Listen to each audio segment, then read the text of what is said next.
Okay, so hi everyone, my name is Robert Lees-Miller. I'm a representative from the University of Alberta Debate Society, and the reason why I matter is because I'm going to be the moderator of the debate and I'm going to be introducing our debaters. So, welcome everyone to the Does God Exist debate. This event is being put on by two student groups on campus, the University of Alberta Atheists and Agnostics, as well as the Power to Change group. And both of these groups are working hard to bring spirituality or non-spirituality to campus and making sure that there is community for everyone to be able to come together, be accepted, and have a great university life. We also have two excellent debaters representing the proposition for God existing is Michael Horner from Power to Change, and representing the opposition is Justin Schieber from Reasonable Doubts. And I'm going to give a little bit more of an intro to them in a minute.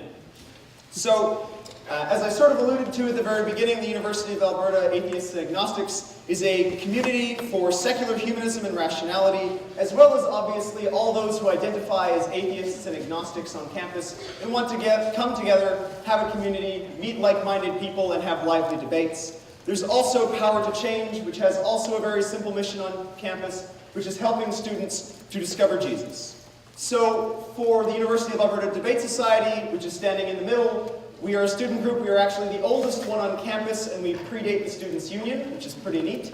And we are here to help foster and improve public discourse and debate here on the University of Alberta campus, both by helping students to learn debating skills, as well as coming out and facilitating events like this. So on the proposition for the resolution, Does God Exist?, we have Michael Horner, who is a Master's of Arts from the University of Toronto and is currently working as a professor of philosophy at Trinity Western. He has a long and colorful history of 38 years of being a defender of the faith. We also have Justin Schieber, who is the co-host of the Reasonable Doubts radio show and a part of the Michigan chapter for the Center for Inquiry. And he is also an avid debater and lecturer for the opposite side, supporting skepticism. So we are incredibly happy to have these two fantastic debaters here to give us an excellent debate. Before we all begin, a round of applause for both of them.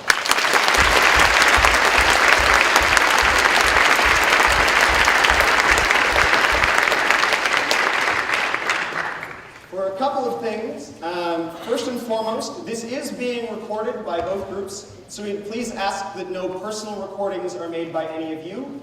Both sides are going to be making this video available on their blogs and websites. So for Michael, that is p2c.com/Michael Horner. For Justin, that's doubtcast.org. And both the UAAA and Power to Change are probably also going to be putting this up on their student websites as well. So you'll be able to access this debate afterwards if you miss anything or want to revisit something, or if you want to share it with your friends who weren't able to attend. There's also going to be a social afterwards at Dewey's, which is the old power plant for U of A alumni who haven't been back on campus for a while. There'll be people leading everyone there afterwards. You can all come and enjoy a beer or other beverages and have some lively conversations with people in the audience. As the moderator, I like to have a very easy job, so I would please ask all of you to turn your cell phones onto silent or turn them off, to please keep any conversations during the debates to an absolute minimum, to under no circumstances heckle either of the debaters or other members of the audience, or make any kind of interruptions.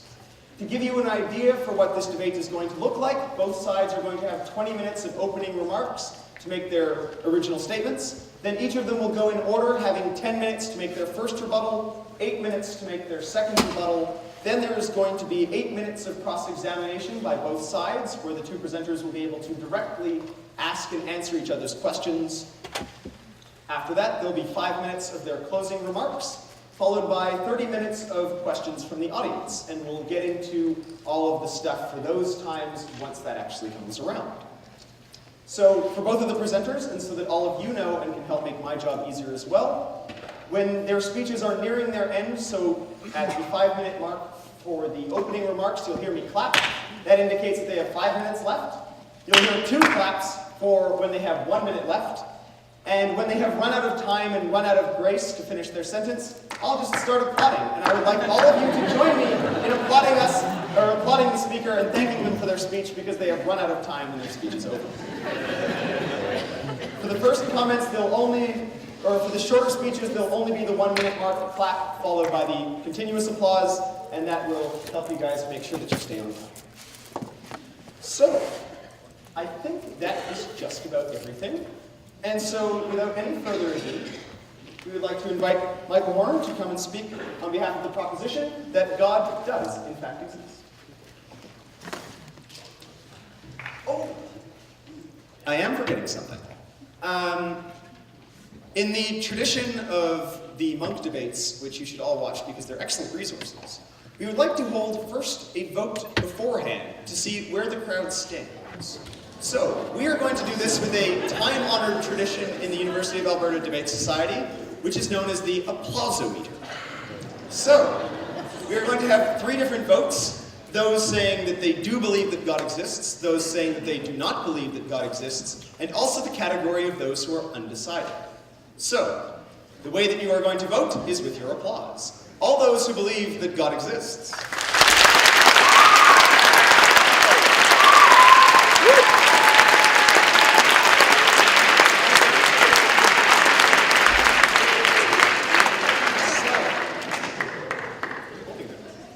All those who believe that God does not exist.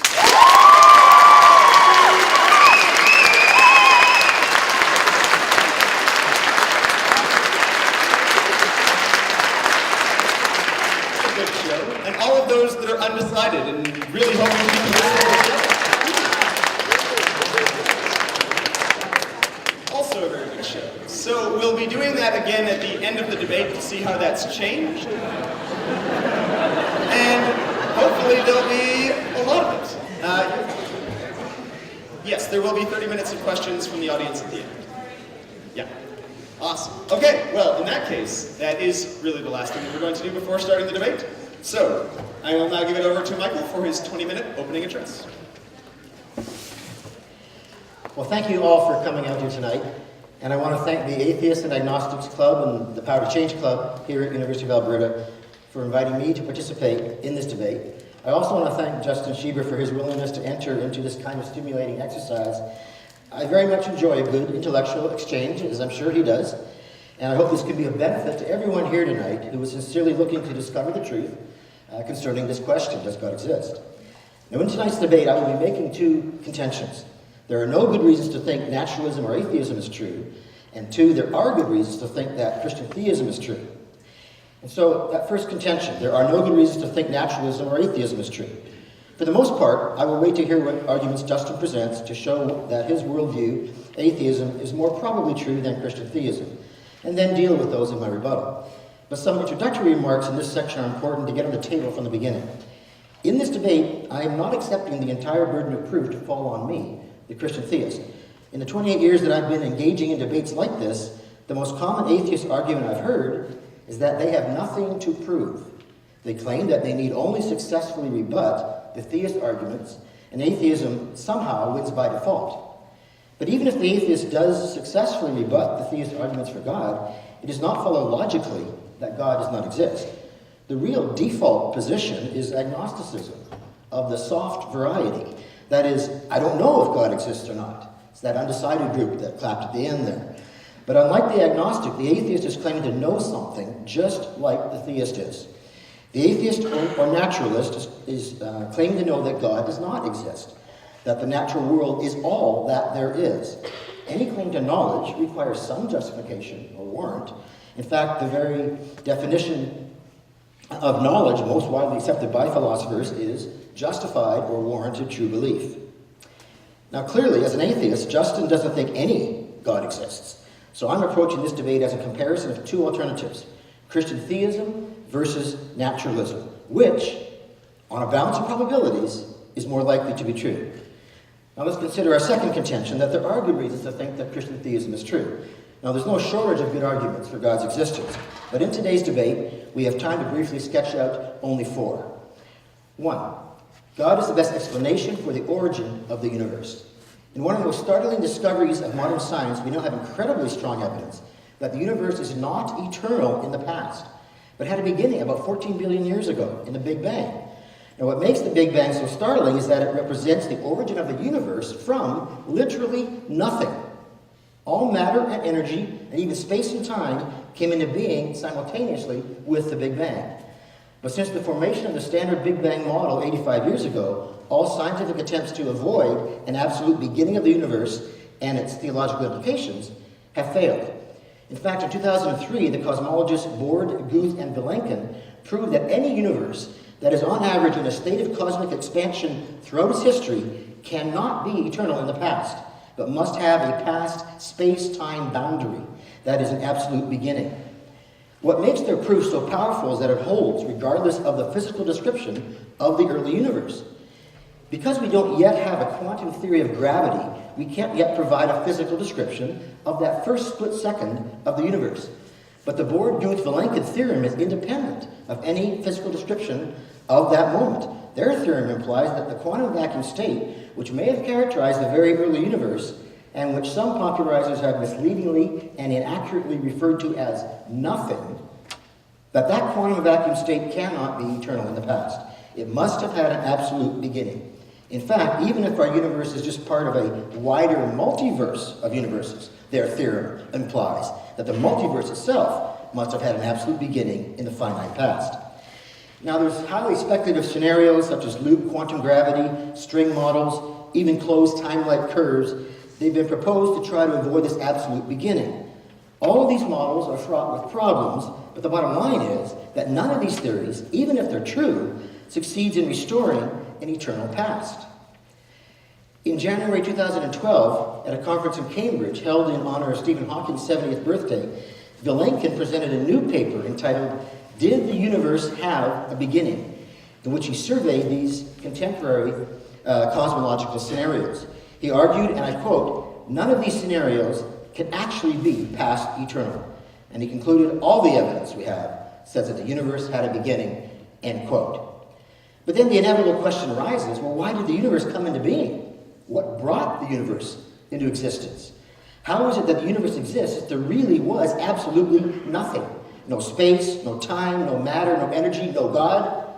Nothing is all that comes from nothing. There must have been a transcendent cause that brought the universe into being. So the argument can be summarized as follows. The universe began to exist.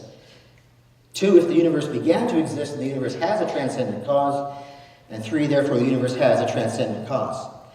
Now, as the cause of space-time, matter, and energy, this transcendent cause must be an uncaused immaterial entity of immeasurable power. Now, there's only 2 types of things that could possibly fit such a description. Either an abstract object, like a number, or else an unembodied mind or consciousness. But abstract objects, like the number 7, cannot cause anything. It therefore follows that the cause of the universe is plausibly an unembodied mind or person, and thus we're brought not merely to a transcendent cause of the universe, but to its personal creator. Secondly, God is the best explanation for the fine-tuning of the universe for intelligent life. In recent decades, scientists have been stunned by the remarkable discovery that our universe appears to have been fine-tuned with incredible precision for the existence of intelligent life. It appears balanced on a razor's edge.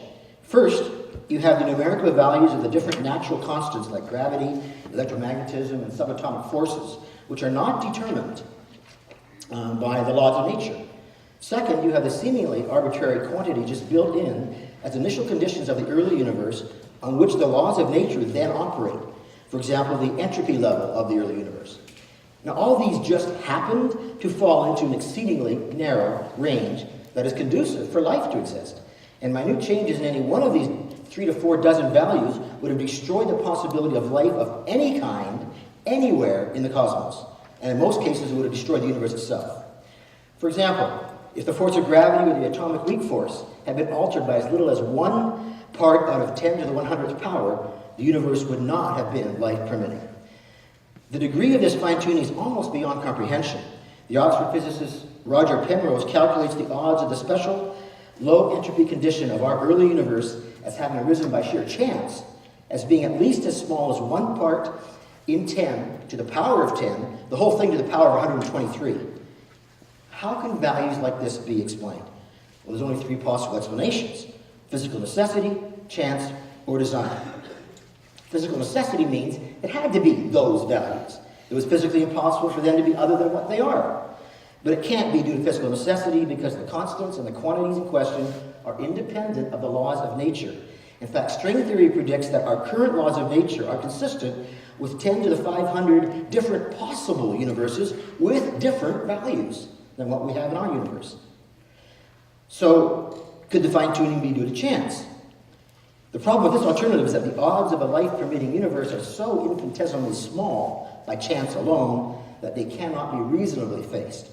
Therefore, the proponents of chance have been forced to resort to the postulate of the existence of a world ensemble of other universes, preferably infinite in number and randomly ordered, and undetectable by us, so that life-permitting universes would appear by chance somewhere in this ensemble. Not only is this hypothesis, to borrow Richard Dawkins' phrase, an unparsimonious extravagance, but it also faces an insuperable objection. As Penrose has pointed out, if these universes are generated randomly, by far most observable universes would be much smaller than our gigantic universe. In fact, he says, most would be worlds in which a single brain fluctuates into existence out of the quantum vacuum and observes its otherwise empty world.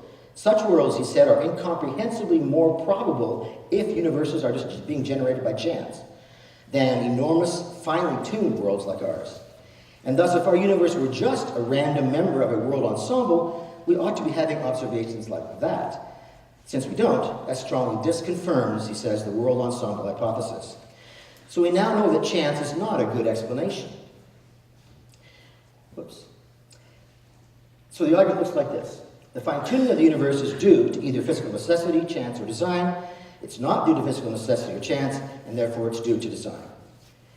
Third, God is the best explanation for objective moral values and obligations. Now, by objective, we mean valid and binding, whether anyone believes in them or not. That means true, independent of people's opinions. Just like 2 + 2 = 4 is objectively true, even if everyone in this room, or even everyone in the world, disagreed with it, it's still objectively true. The judgments we make when ourselves and others are unjustly treated reveal what we really believe about morality. We all recognize that the Nazi Holocaust, or shooting up a classroom of little children and their teachers, or raping little girls, or torturing toddlers for fun, are moral abominations that people should not do. Not just some things that we personally don't like, not just a flouting of social conventions. On a naturalistic or atheistic view, though, there is nothing really objectively wrong with these actions. Moral values are just the subjective byproducts of naturalistic biological evolution and social conditioning. The atheist philosopher Alex Rosenberg is brutally honest about the implications of his atheism. He declares, and I quote, "There's no such thing as morally right or wrong. Human individual life is meaningless, and without ultimate moral value, we need to face the fact that moral nihilism is true." He's right. If there is no God, it is difficult to see how there could be any objective foundation, any universal standard for good and evil. How do you get ethics from only different arrangements of space, time, matter, and energy, which is all you're left with if there is no God? Moreover, human beings and human nature would be like everything else in the universe, just unguided, accidental arrangements of atoms. Therefore, there would be nothing objectively special or valuable about human beings that make it morally obligatory that they should not be harmed. Now, this is a serious problem for atheism. There's no way to get moral obligation. But that is what morality means. If you don't have an objective moral obligation, you don't have morality. I find that most atheists almost always misunderstand the moral argument for God to be claiming that the atheist cannot be moral. That is not what we're saying. The problem here is not the absence of belief in God, but the absence of God. If God, in fact, does not exist, what would make these moral values objectively true and obligatory on all people? Now, the most common response I hear from atheists to this issue is that, well, of course, torturing toddlers for sport is morally wrong. You don't need to believe in God to know that. And they're exactly right. You don't need to believe in God to know that objective moral values and obligations exist. But what if there was, in fact, no God? By contrast, the theist grounds objective moral values in God and our moral duties in his commandments. If there is a God, he is by definition the greatest conceivable being. Because if there were a greater conceivable being, then that would be God. This is what the philosopher means by the term God. Furthermore, it is greater to be the paradigm of goodness than merely to be good or exemplify some goodness. So God's nature must be the paradigm of goodness. It defines the good. Our moral obligations are determined by his commands, which are expressions of his essentially good nature, the paradigm of goodness. The theist thus has the explanatory resources which the atheist lacks to ground objective moral values and obligations. Theism succeeds precisely where atheism breaks down. God's essentially good nature provides a foundation for the objective moral values and obligations which the atheist just has to accept by faith. So the argument looks like this. Objective moral values and obligations exist. 2, if God, the greatest conceivable being, did not exist, objective moral values and obligations would not exist.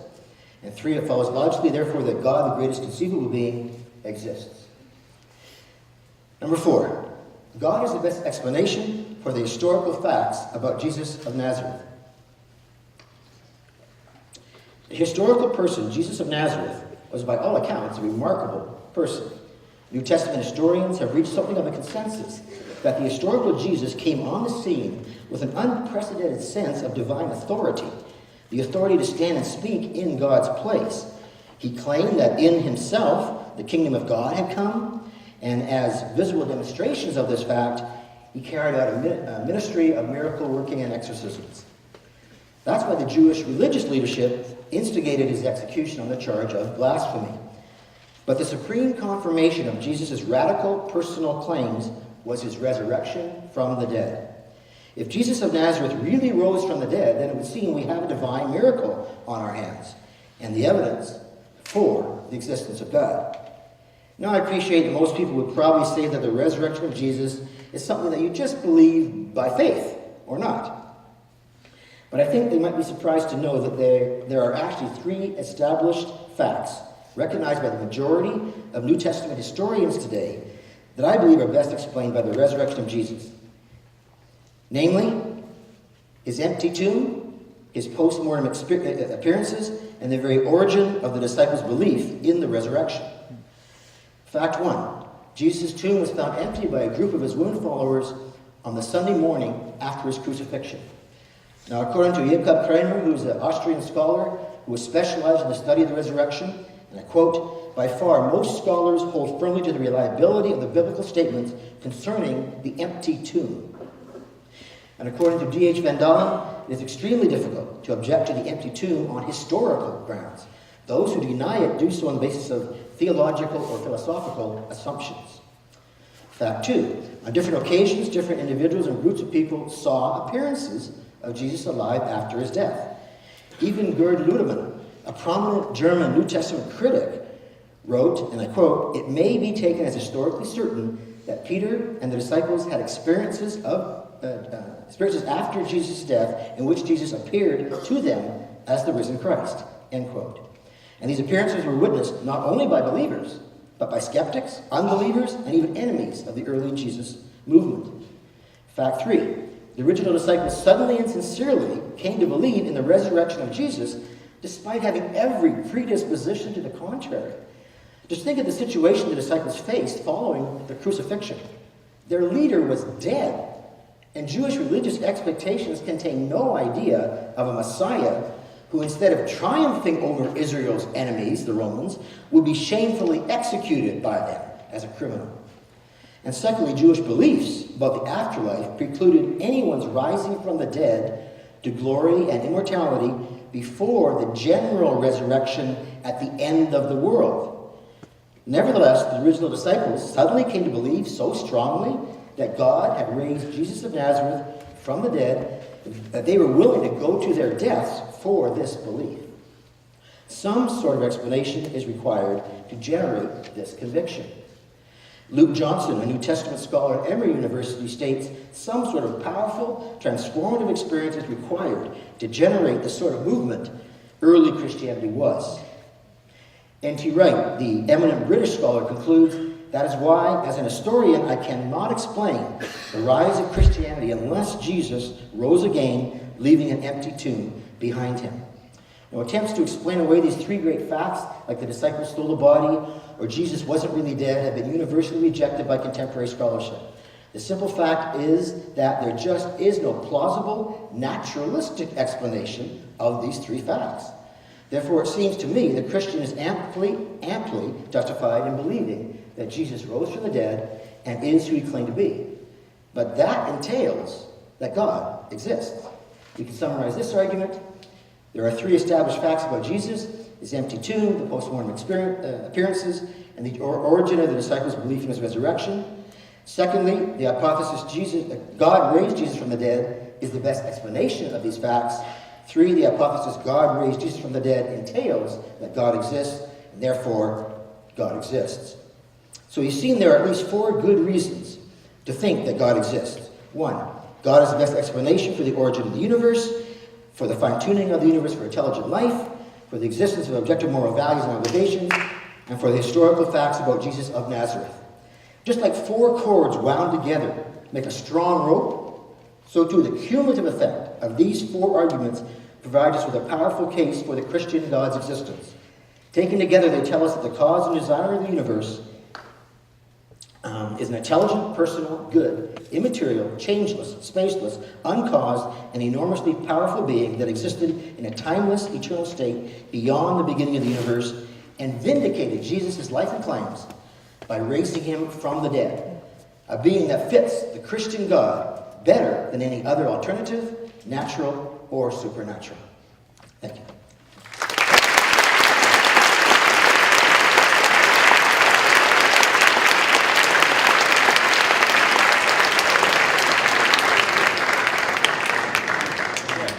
Thank you very much, Michael, for your opening remarks. We would now like to invite Justice Schieber up to open the case for the opposition. That God. Can you guys hear me? I can't tell. Can you hear him? People in the back? You also bring the mic up for the record. There's no volume button on there. Oh, there isn't. Okay. I could talk like this, I suppose. All right, will this do better? If I talk like this, is that sufficient? Yeah. Yeah. Excellent.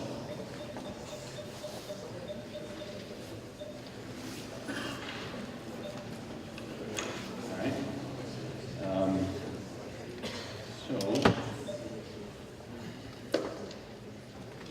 And there he is. Okay. Okay, everybody's starting. Okay, good evening.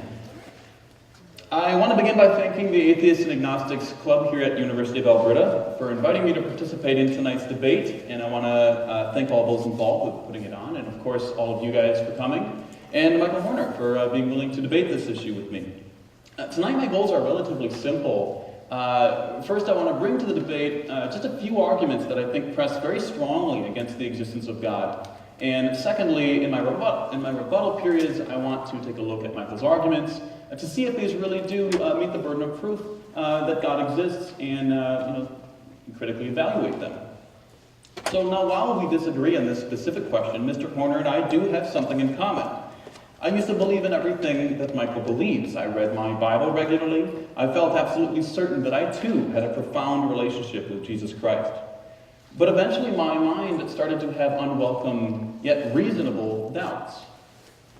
I tried to resist these, but upon deeper investigation, I soon began to learn that, surprisingly to me, the evidence just isn't with Christianity. And so tonight I hope to make it abundantly clear that a proper dose of reason and a clear and consistent evaluation of the evidence urges us to abandon this ancient yet rich tradition.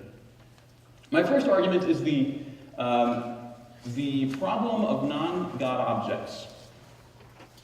What is a non-God object, you ask? Well, a non-God object is any object that isn't God. So a non-God object would be things like universes, planets, or humans. So keep this in mind for the remainder of this argument. We're told that the Christian God is to be understood as a maximally great being. Because God is a maximally great being, it is agreed that he must be absolutely and essentially morally perfect and ontologically perfect. But What does ontological perfection actually mean? Well, philosophers have identified things called great-making properties. Things like power, being loving, having knowledge, and God, of course, if he exists, would have these properties to their maximal possible degrees.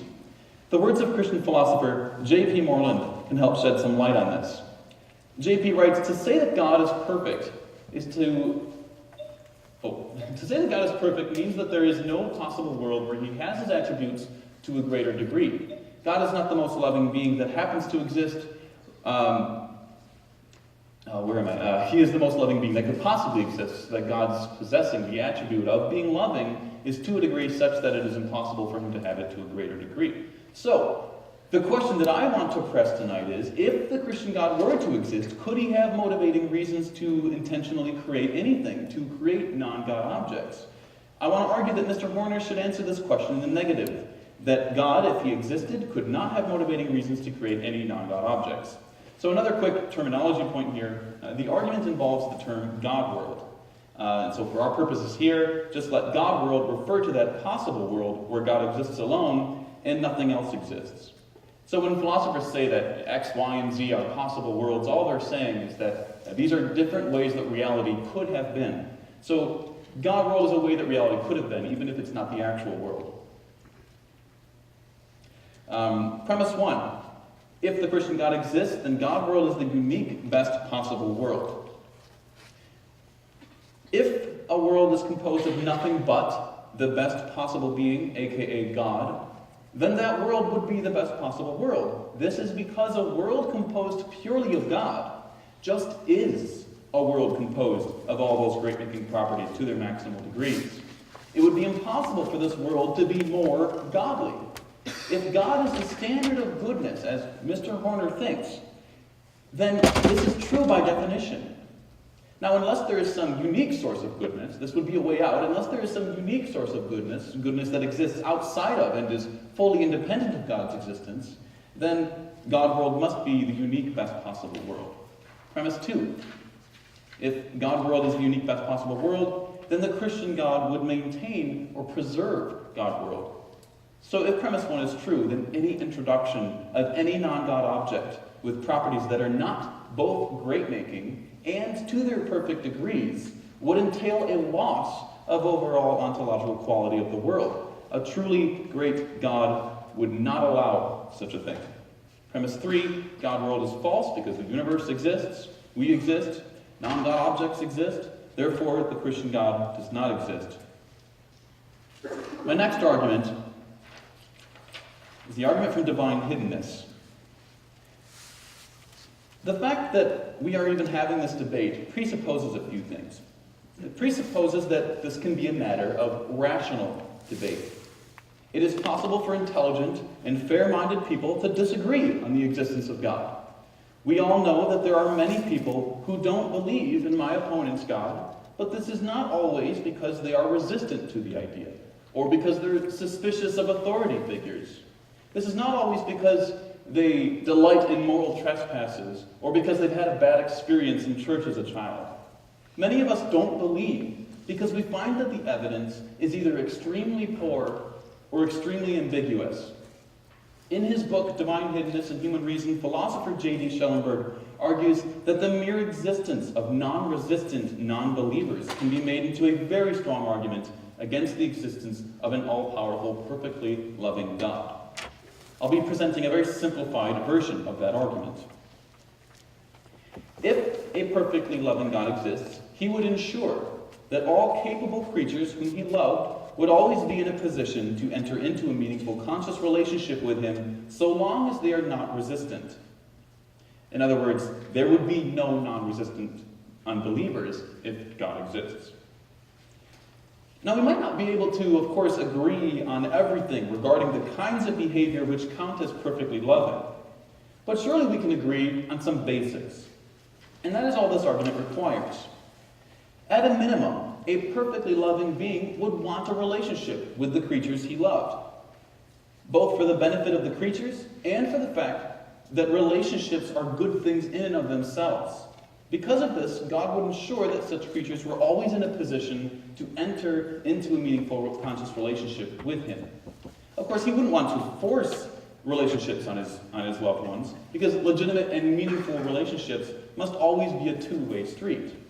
He would simply make it the case that those he loved were always in a position such that they could enter into a relationship with God just merely by trying. Now, of course, to be in a position to enter into a meaningful relationship with anybody requires that that both parties believe that each other exists. So when we say that God would make it the case that those whom he loved were always in a position to freely enter into a relationship with him, we simply mean that God would provide causally sufficient reasons for all of his loved ones to believe that he exists, unless, of course, they were resistant. Schellenberg puts it beautifully, quote, "The presence of God will be for them, the non-resistant, like a light. However much the degree of its brightness may fluctuate, remains on unless they close their eyes," unquote. Premise two, at least one non-resistant person does not believe in God. I think that premise 2 is obvious to anybody. Again, this debate presupposes that premise 2 is true. Notice that in order to reject this premise, my opponent would have to give some reason to think that every single unbeliever in this room and every single unbeliever who has ever existed, and by unbeliever I mean non-Christians, so this includes all atheists, all agnostics, all adherents to other religions, you would have to have a reason to think that every single unbeliever who has ever existed actively resists God and is closed-minded. One would truly have to be omniscient in order to reject this premise. Because the argument only requires that there exists one non-resistant unbeliever. Conclusion, there is no perfectly loving God. Now, in the image above, I've created a kind of taxonomy of the different epistemic situations one might find themselves in if we assume that a perfectly loving God exists. So, if you look at the blue box, that would include all those who both have a relationship with God and those who merely believe but are still open to it. The green box represents those who do believe in God, but who are unwilling or resistant to a relationship with God. The orange box would represent those who do not believe and are unwilling to have a relationship with God. Those three categories of persons are perfectly coherent with the idea that a God exists. But the white box, notice how it should be. There should be no non-resistant unbelievers, but notice how it actually is. God does not exist. My last argument is the epistemic problem of divine lies. My last argument isn't actually an argument against the existence of God. Rather, it is an argument that prevents my opponent's arguments from concluding that the Christian God exists. So you can think of it as a kind of defensive move that, if successful, will prevent my opponent from being able to mount a successful case for the specifically Christian view of God. If God exists, he is omniscient. Unlike God, we poor humans are very limited in our knowledge. Even with all the scientific advancements that we've made, it is still the case that if Christianity is true, for all we know, such knowledge is just the tip of the iceberg of God's full breadth of knowledge. This holds true for the realm of moral facts, especially, of moral facts and justifications. There seems to be a vast epistemic chasm that exists between God and man, creator and creature. In Isaiah 55, we read, quote, "For my thoughts are not your thoughts, neither are your ways my ways, declares the Lord." All the great Christian thinkers have recognized this vast knowledge difference between God and man. People like Alvin Plantinga, C.S. Lewis, Stephen Wybstra, and on and on. Like others before him, William Lane Craig articulates this issue in response to the evidential problem of evil, when he writes, "We are not in a good position to assess the probability of whether God has morally sufficient reasons for the evils that occur. As finite persons, we are limited in time, space, intelligence, and insight. But the transcendent and sovereign God sees the end from the beginning and providentially orders history so that his purposes are ultimately achieved through human free decisions. In order to achieve his ends, God may have to put up with certain evils along the way, evils which appear pointless to us within our limited framework, may seem to have been justly permitted within God's wider framework," unquote. And Michael Horner is in very good theological, biblical, and intellectual company when he responds to the evidential problem of evil in the exact same way when he writes, He, God, knows all possible cause and effect connections between good and evil. He knows the future, how all things will turn out in the end. As finite intellects, we cannot justifiably make the assumption that we should be able to know and understand God's reasons. It may be too complicated, or, more than likely, we are lacking some crucial information that is available to an all-knowing God. Therefore, merely because we cannot think of a good reason why a particular evil should be allowed, does not follow that God has no reason. Okay, so hopefully we can all see the situation we're in if we believe that an all-knowing God exists. No appeal to seemingly gratuitous suffering like deadly natural disasters can be evidence against God, and this is because we aren't in a position to be able to assess the probability of God having reasons beyond our understanding that justify him in permitting such things. Maybe those things are logically necessary for some greater good. However, and I'm getting to my argument now, if this is the kind of epistemic humility that one should expect given the existence of the Christian God, then a significant problem enters the picture. Speaking of the unwelcome results of this view, philosopher Eric Wielenberg writes, "We seem to be in the dark when it comes to determining the likelihood of the existence of some spectacularly grand good that is connected with divine lying in such a way as to justify it. Here is the full argument. Premise 1. If the Christian God exists, then he has exhaustive knowledge of all moral goods, evils, and the connections between them. Premise 2. We limited humans have no good reasons for thinking that our knowledge of goods, evils, and connections between them is even slightly representative of the goods, evils, and connections between them that actually exist. Premise 3. If 1 and 2, then we are in no position to place probabilities on whether there is a beyond our understanding justification for God lying to us in asserting D, D being some biblical assertion. Conclusion, if we are in no position to place probabilities on whether there is a beyond our understanding justification for God's lying to us in asserting D, then we do not know any proposition that has biblical justification only. This can be a bit much to swallow, so let me rewind. If it is the case that we are in no position to place probabilities on whether or not God has morally sufficient reasons to allow the kinds of horrific suffering in our world, as my opponent and other philosophers have argued, then it is also equally the case that my opponent and the theologians and philosophers he takes after are in no position to place probabilities on whether or not God has morally sufficient reasons to lie in the Bible. For all we know, early church father Origen is spot on when he writes, "We are all children of God. We need the discipline of children. Because of this, God, since he loves us, deceives us." This means, of course, that my opponent is not in a position to place probabilities on the actual truth of the statements that have biblical justification only. Now, of course, these would include statements about what is required to be saved, and statements about the theological significance of Jesus' death and resurrection, and therefore my opponent cannot consider his beliefs on these theological matters to constitute knowledge, because he lacks justification.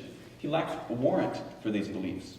Realize that if successful, the argument sets fire to the epistemic bridge that Michael just spent 20 minutes erecting between the uninteresting vague notion of deism on the one hand and a rational assent to specifically Christian conceptions of God on the other. And it does so merely by holding him to proper consistency. So let's review my arguments. The existence of non-God objects disproves the existence of a maximally great God. He would not want to degrade the overall quality of the world, and so he would never create anything. He would just exist perfectly, and that would be the best possible world. Argument 2 is the existence of non-resistant non-believers is very strong evidence against God.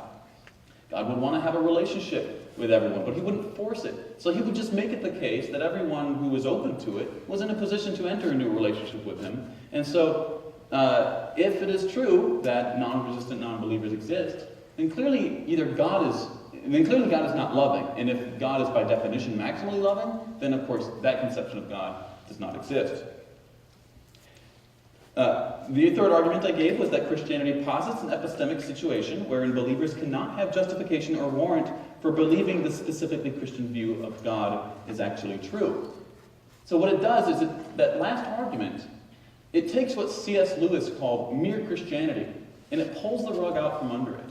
It says, sure, deism. Maybe you have arguments for deism, some kind of God. That's great. But you can never bridge that gap because God's ways are wholly other.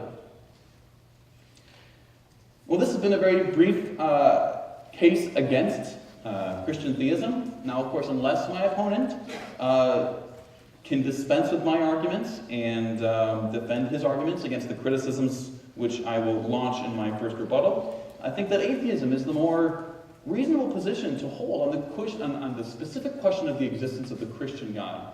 And thank you very much for listening.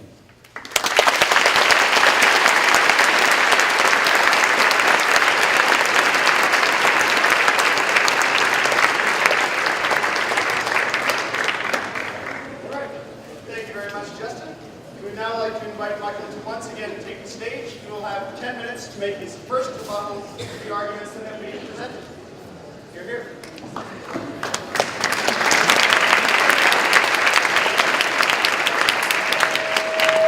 Whoa! Yeah, must be this here. Okay. Well, I want to thank Justin for those arguments. Rarely do I debate an atheist that actually presents arguments and arguments that are so creative as those against God. First of all, Justin Schieber's God-world argument. His first premise, that if the Christian God exists, then the God world is the unique, best possible world, is not necessarily true, and it's plausibly false. God world may not actually be a world. We're actually using specific philosophical language here in the area called modal logic. It's merely, the God world is the self-existent, necessarily existing maximal being. In modal logic, though, a possible world is a maximal state of affairs. Even the atheist Jeffrey J. Lauder, one of the co-founders of Internet Infidels, agrees the Christian God, he says, may be the best possible being, but it doesn't follow that a world with only the best possible being is the best possible world. He's conflating those 2 points, best possible being and best possible world. Also, God's creating is not ultimately degrading. God's love motivates him to create creatures who could share and experience his love. This is a superior world to one where that love is not shared beyond the Godhead.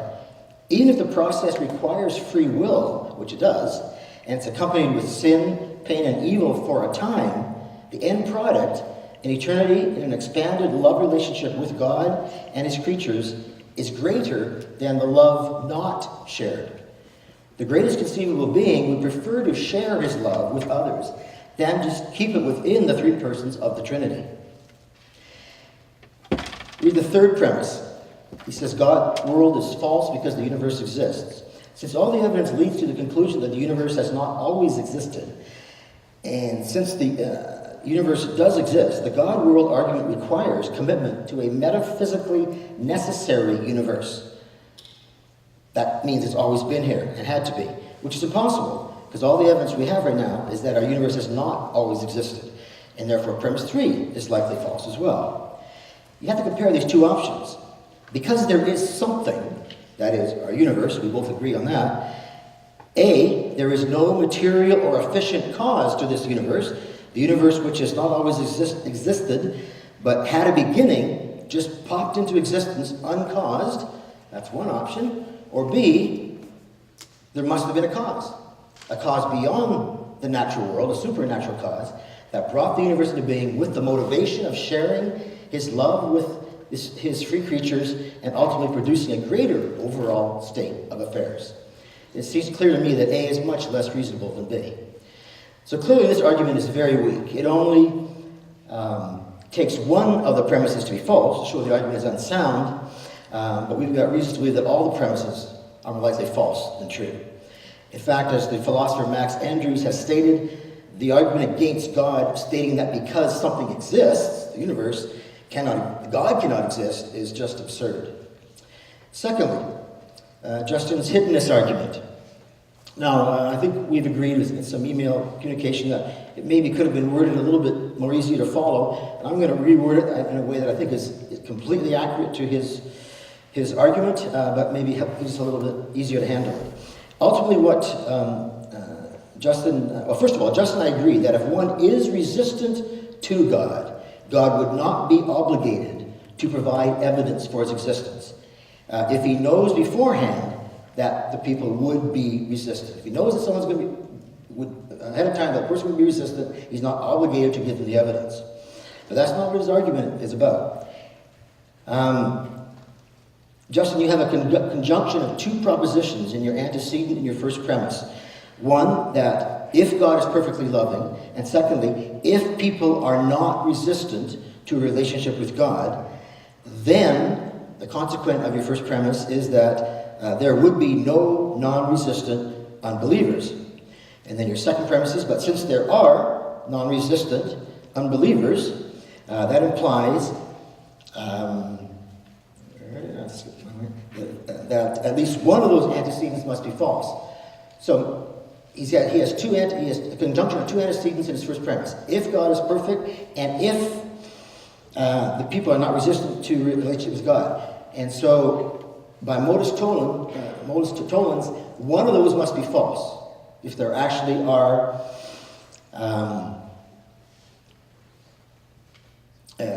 non-resistant unbelievers. But he chose to make just the first part of that conjunction false, that God's not perfect. It could just as easily be the second one, that there are no non-resistant unbelievers. That's actually false. So let's compare those two options. Which one is false? Which one's more likely false? Well, if God exists, he's the greatest conceivable being. We seem to be agreed on that, if I'm not misunderstanding him. And therefore, he must be perfectly loving. Whereas, if someone claims to be non-resistant to a relationship with God, it is more likely compared to God not being perfectly loving, but they are mistaken about that, about not being resistant. Human beings' penchant for delusion about ourselves is well known. According to traditional Christianity, one of the effects of human sinfulness is malfunctioning cognitive faculties, which don't always function so as to lead us to non-self-centered and non-self-justifying conclusions. This means we often deceive ourselves with respect to accurate knowledge of ourselves, other people, and God. Philosopher Alvin Plantinga explains how the inner working of God's Holy Spirit in our lives, where he's convincing each of us of God's existence and our lack of desire for God, may be suppressed by us, and we may not even be conscious of us suppressing it. It can take place in the subconscious, and such is the nature of human self-deception. So, is it more probable that the greatest conceivable being is not perfectly loving, or that a human being who claims not to be resistant to a loving relationship with God on God's terms is actually self-deceived and fooling themselves? If there is a sincere desire to seek and know God in a love relationship, God promises that he will be found. And therefore the unbelief will not last. And at least for this argument to work, the unbelief must last for an entire lifetime, not just be there temporarily. Third, I might have trouble getting this one done in time. Third, the divine lies argument. The key premises are premises 3 and 4. No time to read them all here, but here's the point. God, if he exists, is a maximally good being, and therefore cannot lie. Therefore, we are prima facie justified in believing that God is not lying to us. This puts the burden of proof on those who claim that God is lying to us in a particular circumstance. Thus, it will take an extremely strong argument to overturn this prima facie justification. There's a strong analogy here with the possibility of error argument for knowledge skepticism and the response to it that most philosophers think is more adequate to defeat it. Since it's always logically possible that we could be mistaken, so the argument for skepticism goes, then we never actually have any knowledge, they say. It's always logically possible that we're just a brain in a vat, or in some sort of matrix scenario, where some evil genius is deceiving us to think that we are alive in this world with these bodies and that our memories are true and accurate. But just because it's logically possible that one's current beliefs are mistaken, it does not logically follow that it is more probable that one is mistaken than not. That is, that one has any good grounds for doubting one's current beliefs. Possibilities come cheap. The mere suggestion that it's logically possible that one might be mistaken does not meet the burden of proof. Knowledge does not require total certainty, and of course, if the skeptic says that we have grounds for doubting our beliefs, then we must be given those grounds, and we cannot be given grounds for doubting without knowing something that puts us in a position to take the grounds for doubting to be justified, which means we would have knowledge. Consequently, most philosophers are not knowledge skeptics. Likewise, the mere possibility that God may be lying to us is not enough to defeat the prima facie justified belief that a maximally great being would tell us the truth. In this argument, there's no good reason at all to think that God may be lying to us. It's a mere logical possibility, that's all, according to the argument. But we've seen that if God exists, he must be the greatest conceivable being, and that gives us at least a prima facie justification for believing he's not lying to us. In fact, it may even be stronger than that. It may be metaphysically impossible for God to lie. So to have knowledge, one does not require certainty, and we are prima facie warranted in thinking a maximally great being will be telling us the truth in the absence of strong evidence to the contrary for a particular case, and there is no strong evidence to the contrary in a particular case, and mere logical possibility is not enough. Thank you.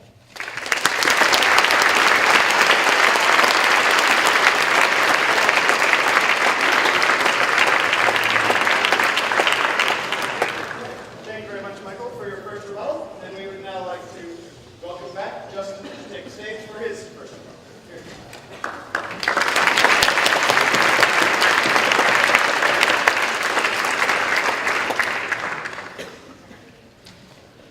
Can you hear me? All right, good. In his opening statement, Mr. Horner provided us with 3 arguments for the existence of God. Let's examine these in the order they were presented. I will not be addressing the criticisms you just heard of my arguments. I will be focusing primarily on the objections he raised, or rather the arguments he raised. Sorry. And I won't have time to address everything. So the first argument he gave is the Kalam cosmological argument. Premise 1, the universe began to exist. Premise 2, if the universe began to exist, then the universe has a transcendent cause. And conclusion, therefore, the universe has a transcendent cause. First, it's important to notice that this argument, even if successful, does not attempt to get to the specifically Christian God. Secondly, both premise 1 and premise 2 are highly ambiguous. Regarding premise 1, every single time we witness something beginning to exist, we see that it at least has a material cause. That is, that it always has some form of pre-existing things that are assembled in a new way to become something new. When a chair begins to exist, it is because a chair maker has shaped wood and assembled it in such a way as to make it deserving of a new label, a chair. But it's evident that Mr. Horner's argument is using begins to exist in a very different way for the universe. Why does Mr. Horner think that the universe needs a transcendent cause rather than a material cause, like literally every other event we know of? Perhaps it began to exist from a pre-existing quantum state, a timeless quantum state. It's because Mr. Horner suggests that science says the universe had no material cause. And so we need to, and so he argues that we need a God to create this something from this nothingness. I just don't see how we can make such a bold claim. We know that, as he said, general relativity, the theory underlying the Big Bang, we know that is incomplete. We don't have an understanding of quantum gravity yet. And so I would suggest that anything described by general relativity before the first Planck time should be treated as an unknown. We don't know everything about the early moments of the universe. I don't think that warrants us in, positing a kind of form of magic. Now, he addressed this in his opening statement and said, that the Vilenkin theorem, doesn't make any assumptions to this regard, but he does this to show that, the universe did come from an absolute philosophical nothingness. But this is not at all Vilenkin's view. On page 181 of his book, Many Worlds in One, Vilenkin realizes that he is using the word nothing in a potentially confusing way. When he writes, the state of nothing cannot be, okay, so I should put nothing in quotation marks here. The state of nothing cannot be identified with absolute nothingness. The tunneling is described by the laws of quantum mechanics, and thus this nothing should be subject to these laws. So whatever that is, it might not be material in the sense that we understand matter now, but clearly there was a kind of quantum environment there, and it was timeless. And there's no incoherence of positing that. Michael believes that the universe was caused by a timeless being. If we assume that's consistent, why can't I have the same assumption? So, by nothing, blanket means some kind of strange environment upon which the laws of quantum mechanics were still very much at work. Moreover, both Alan Guth and Alexander Vilenkin do not believe in any creator or personal deity. Both of them have purely naturalistic accounts of the origin of space-time. Their models don't require any gods. Where was I? So, as theoretical physicist at Caltech, Sean Carroll writes, quote, "The singularity at the Big Bang does not indicate a beginning to the universe, only an end to our theoretical comprehension." His second argument was the fine-tuning argument. The argument, I think, assumes that a universe whose constants are within a narrow life-permitting range. It assumes that that's a significant thing, and therefore begging for a kind of explanation, more so than just the principle of sufficient reason.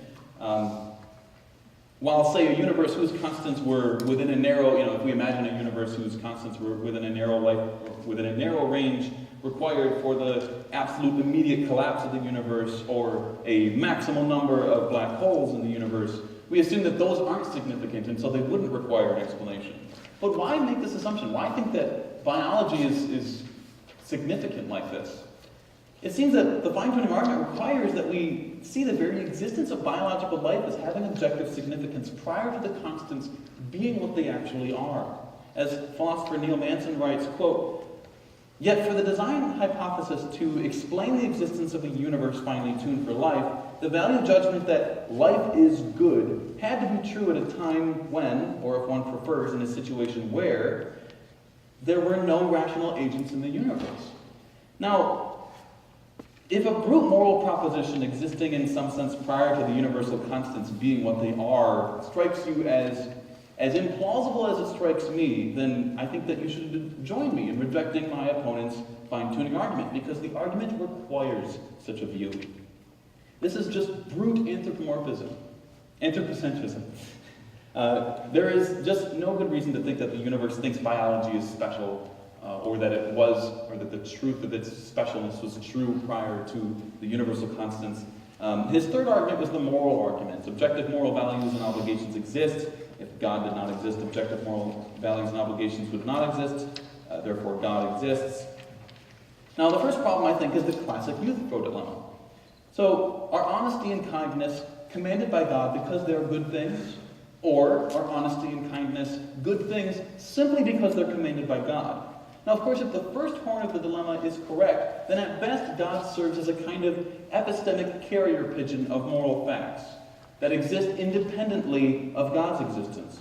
But of course, if the second horn of the dilemma is correct, if honesty is good simply because God commands it, then it seems like what character traits or actions count as good is completely arbitrary.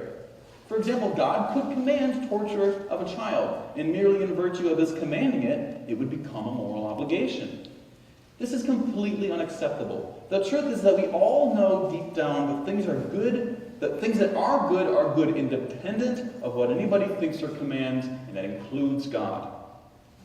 Secondly, the strength of any claim which asserts that these moral principles are grounded in the biblical God, at the very least must be sensitive to whether or not the biblical God acts consistent with these moral principles.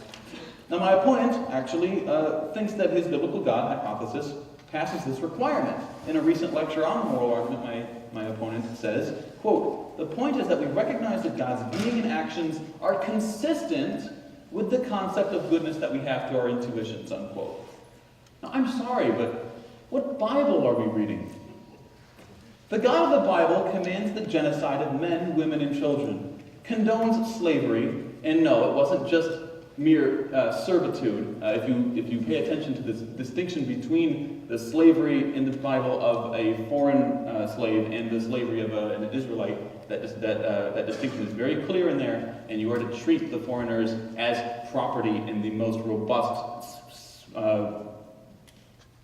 as slavery in the American South. Now, so I'm sorry, I just don't see how this is even a plausible claim. Not to mention, he sends bears to murder a crowd of children merely for teasing a man because he's bald. Well, okay, maybe that last point isn't the most absurd thing, okay, but my point stands.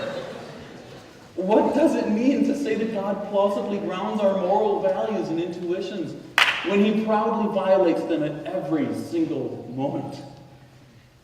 Ladies and gentlemen, might I suggest that the world needs more people who are unwilling to surrender their moral convictions to the whims of a celestial tyrant. The resurrection argument. I'm sorry, how much time do I have left? 40 seconds. The empty tomb. The empty tomb, the resurrection appearances, and the disciples' belief. My opponent appeals to three historical claims, but the empty tomb, for example, is only accepted by something like 75% of biblical scholars, and these are biblical scholars, people who study the Bible for a reason. Should anybody be surprised by that? Secondly, 72% or 73% of philosophers are atheists. Are we to think that that justifies us in believing that atheism is a philosophical fact? I'm sorry, I don't think that he would buy that claim. Secondly, I've got a whole thing here, but I don't have time for this.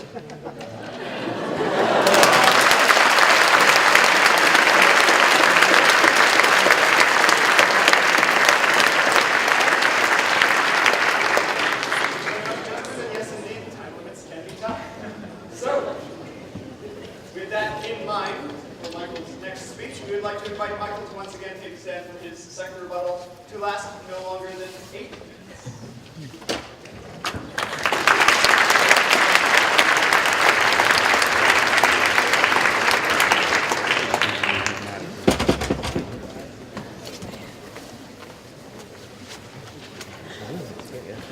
It's my turn to feel the time pressure.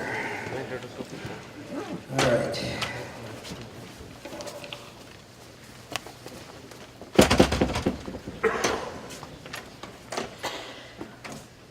All right, Justin's response to my cosmological argument for God's existence is basically that,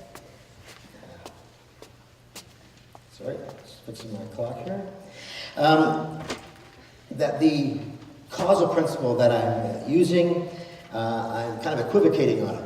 That normally in the causal principle that we deal with here, we always see some sort of material cause. But I'm not using the causal principle in the sense of the physical causal principle that applies to the natural world only. I'm using the broader causal principle that Aristotle used, the sense of efficient cause, which means that which produces the effect may be or may not be a material cause. Can't be a material cause, since space-time, matter, and energy just came into existence with the Big Bang. So whatever it is that caused the Big Bang cannot be a material cause. It must be something beyond the natural world. And efficient cause is the univocal sense of the word causation that I'm using throughout the entire argument.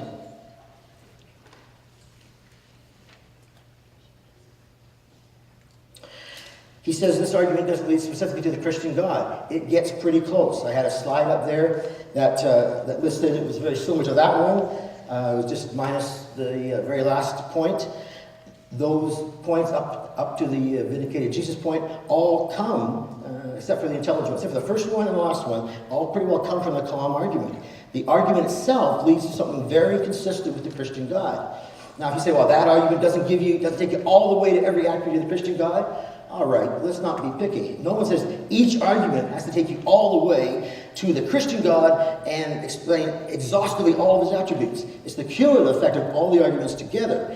And this argument all by itself does give us almost all of those characteristics which are more consistent with the Christian God than any other view certainly more consistent with that view than with naturalism or atheism. Remember, that's what I'm doing. I'm comparing two worldviews here. Which explains the data better? The Christian theistic view or atheism or naturalism? And atheism or naturalism cannot explain the data that we have for the origin of the universe. He says, well, it could be a quantum, come out of quantum gravity. Yeah, that's the view that people like Lawrence Krauss, and yes, even Vilenkin does hold to.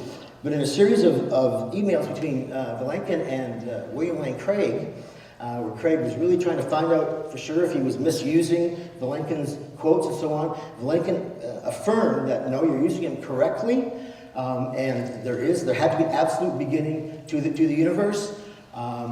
And so that's when Craig applies the univocal causal principle of efficient cause. There had to be something that brought it into being. Not a material cause, but an efficient cause brought it into being. Now, Vilenkin is trying, as a scientist, and that's quite all right, to find some sort of natural explanation for how that could work. But he admits in the letter that that is not my area of expertise, the philosophical implications of how this could work. And so I think Craig has shown clearly that the quantum gravity position is far inferior to the Kalam cosmological argument because Vilenkin's theorem shows the universe had to have a beginning, and you add the metaphysical principle, not a physical principle, but a metaphysical first principle coming out of nothing comes from nothing, but therefore there must have been a cause. You have a choice. Either a supernatural being caused the universe or just popped into existence out of absolutely nothing, because there is no evidence that the quantum gravity state existed for an eternal time. And that would have to be the case. Vilenkin showed it didn't happen. Second argument, the origin of the universe for intelligent life. He says you have to have a value judgment that life is good. It has to predate the fine-tuning. I just don't see that why you have to have that, to be quite honest. Let me just grab something else from my table here. The fine-tuning argument, you only have three options: physical necessity, and even Dawkins, Mlodinow, Hawking, and Martin Rees all deny that the physical necessity is possible. And the chance hypothesis, the improbabilities are so outrageous that it's just not as reasonable to think that it could happen by chance. And so, and even if you posit a multiverse, the multiverse itself would require a designer. So the multiverse doesn't solve any problems. So I don't see that he has rebutted that argument significantly. The causal, the moral argument. He says that he raised the Euthyphro dilemma here. He says moral values are either independent of God if He wills them because they're good, or they're arbitrary if they are good just because He wills them. But there's a third option. God wills them because He is good. God's own nature is a standard of goodness, and His commandments to us are expressions of His essentially good nature. The morally good and bad is determined by His nature. He could not command us to torture or to rape little girls, because that would be inconsistent with His perfectly good nature. And the morally right and wrong is determined by His will. God wills something because it's good, yes, but something is right because God wills it.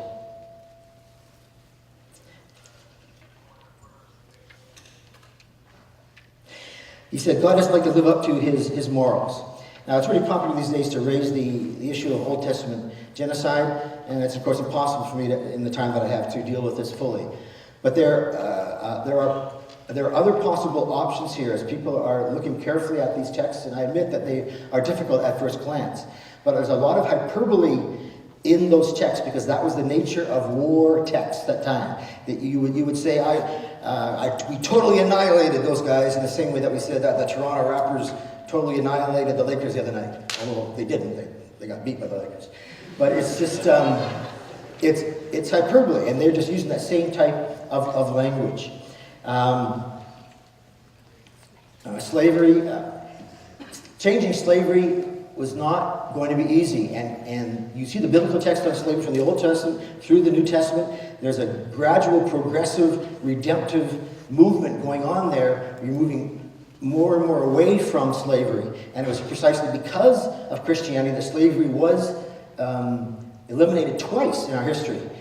Towards the end of the Dark Ages, it was Christianity eliminated it, and it came back in again, and it was because of the involvement of significant Christian leaders like William Wilberforce and people in the States that it was eliminated again, or at least reduced. Unfortunately, it's never going to be completely eliminated, unfortunately,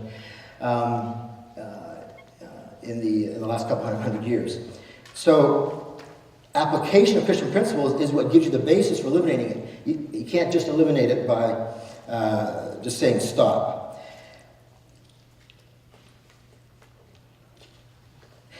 Biblical scholars, there's only 75% of biblical scholars believe in the empty tomb, and he implies that, well, you're a biblical scholar, you must be a Christian.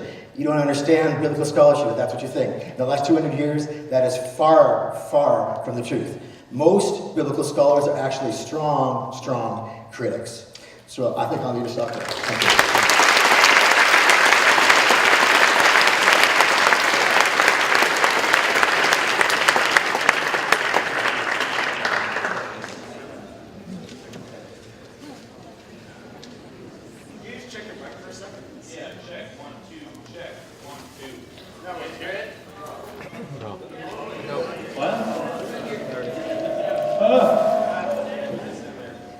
I kind of wanted to just walk around up there because we don't need. This is yours. Sorry about the Can I walk around up here or is it a bad idea? It'll be a bad idea. All right, I'll just walk around. Okay. Okay, sorry for those technical difficulties. Thank you very much, Michael, for your second rebuttal. And to close out the speeches until the very last closing remarks, we'd like to invite... So this is a rebuttal. This is a rebuttal, yes. For the second rebuttal from the opposition, we would like to invite Justin once again here.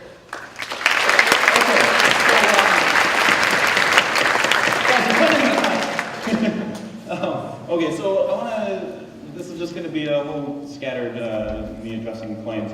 So let's talk about the UFO dilemma. He says that his view of divine command theory is that the actual commands, or divine command theory is a theory about moral obligations rather than a theory of moral value, and that what grounds the value is in God's essentially good nature. Now, I think that the problem with this is that when you think about what it means for something to have a nature, which is to say that when you think about the fact that to have a nature is to have a particular set of properties in all possible worlds, that those are just your necessary properties. Now, if you're equating the good, if you're just identifying the good with God's nature, you're identifying the good with a particular set of properties, God of which being a particular instance of them. If that's the view he holds, it's not God doing the grounding work for good. What's doing the grounding work is these moral principles, and God is a particular instantiation of those principles. Insofar as he does instantiate them, to that degree he is good. And it may be that he instantiates them perfectly. That doesn't mean he grounds anything. To the degree that I also instantiate those properties, to that degree, I am good as well. It doesn't mean I ground anything. Secondly, the slavery issue. He says that it's Christian moral principles that brought slavery to an end. But of course, if you know your history, you know that, yeah, it is true that there were many Christians that were the first abolitionists. That's absolutely true. But these were Quakers, and they were consistently kicked out of their Protestant churches. As to Alexander Vilenkin, I quoted him. It's very clear that he does not talk about nothing being an absolute philosophical nothingness in the sense that we're being talked about in this argument. That's not the sense of nothing he's talking about. When he says nothing, he's talking about a particular quantum environment. And it could be that this is timeless. Very possible. I want to jump to where I left off on my poorly scripted and ran over time last rebuttal. For the sake of the argument, let's assume that Mr. Horner's facts really are facts. He says that the hypothesis that God raised Jesus from the dead is the best explanation. Now, of course, we can't just assert that this is the best explanation. We need to evaluate the hypothesis according to some explanatory criteria. We need to evaluate the hypothesis in that way, and typically people will appeal to things like explanatory scope, explanatory power, how consistent it is with our background knowledge. Unfortunately, it's not at all obvious how the resurrection hypothesis succeeds in any of those criteria. So, does the hypothesis God raised Jesus from the dead, along with our background knowledge, predict anything of the historical claims that were mentioned? Not really. Think about it. Unless my opponent is willing to help himself to a variety of ad hoc assumptions about what Jesus did after he rose from the dead, then it does not predict an empty tomb. It does not predict appearances. It does not predict the third thing he talked about. So we can't really say that this hypothesis by itself has any explanatory power, any explanatory scope, and I'm sorry, people rising from the dead seems to violate my background knowledge pretty severely. He talks about my argument, the problem on God objects, and he says that the first premise is plausibly false. But I don't care about that. All that needs to be true is that the premises are more true than their negation. He says that a world that is existing in God, or that just because God is the most perfect being, that a world that is just as Him wouldn't necessarily be the most perfect world. Absolutely right. Which is why I made the careful distinction to say that unless you believe in unique goods, goods that are fully independent of God's existence, if that's the case, then you're right. It doesn't follow necessarily. But Michael doesn't believe that there are any things that are good that are not grounded in God's existence. So he is committed to that claim. Where am I? The moral arguments. No, I already addressed that. Divine hiddenness. He actually rejects the second premise.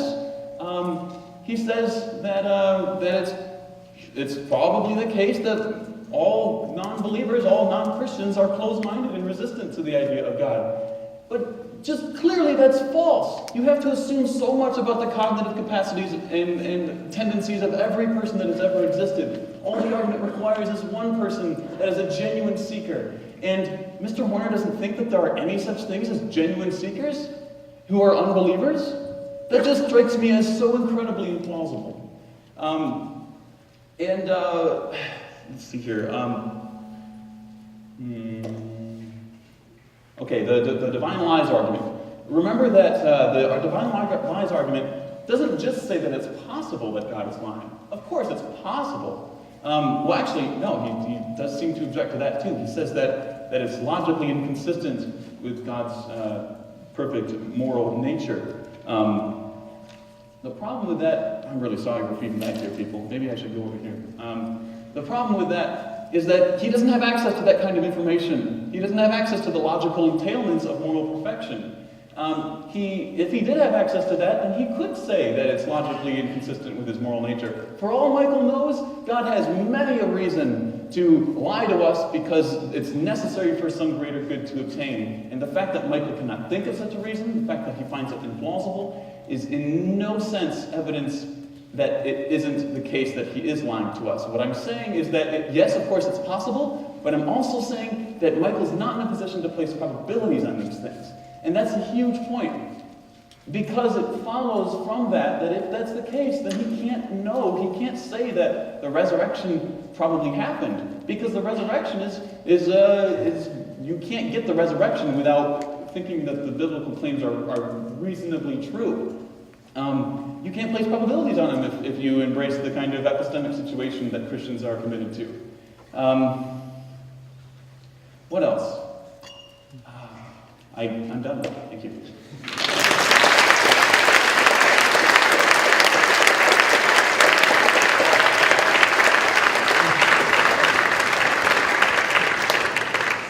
Thank you very much, Justin, for your second rebuttal. The next part of the debate that we're going to move into is the cross-examination portion. So each of the speakers will receive 8 minutes during which they are able to question the other speaker and ask them directly to respond to their questions.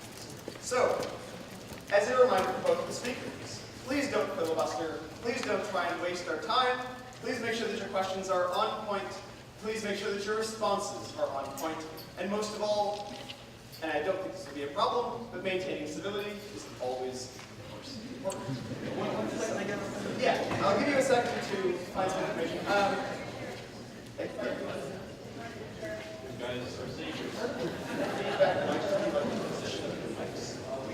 I getting feedback too?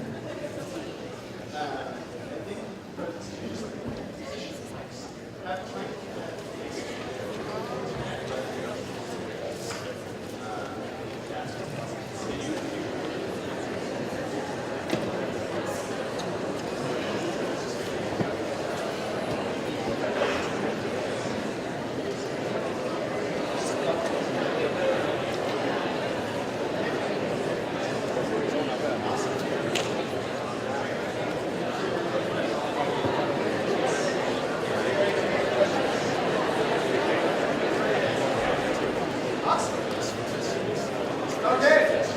Once again, we would like to call this house to order, and we would now like to invite Michael to open with his questions to Justin. Here, here. Justin, are you glad that atheism is true? Am I glad? I'm indifferent to whether or not I find it a good thing. But at the same time, I am glad that the biblical God doesn't exist, because I would genuinely be horrified by that idea.